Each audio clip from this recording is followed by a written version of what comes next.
Welcome to Luca and Miguel. Enjoy the video. You start by confirming basics quickly. Internet connected, power steady, and at least 5% free space so updates can unpack. Once ready, open Settings, go to Update and Security, then Troubleshoot and additional troubleshooters. Run the Windows Update Troubleshooter and follow prompts to apply recommended fixes. It automatically detects service issues and common corruption. After it finishes, make sure to restart your computer. This commits fixes and clears temporary locks.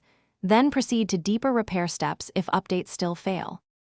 Once done with the troubleshooter, you need to reset core update components to remove stuck caches and corrupted files. Open an elevated command prompt and stop services.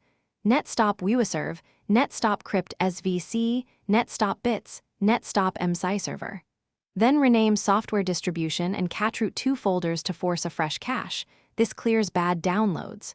Restart those services and run dism/online/cleanupimage/restore health, followed by sfc/scano to repair system image, and after repair commands, restart the machine and retry Windows Update. Install pending updates one at a time to isolate a problematic package. If errors persist, run an automated Windows Update reset script or use the media creation tool to upgrade in place. This preserves files while fixing update engines. Make sure to note any error codes. If things go wrong, your key troubleshooting tip is to examine the Windows Update log and event viewer for specific error codes. They tell you what to search for and whether to try a system restore.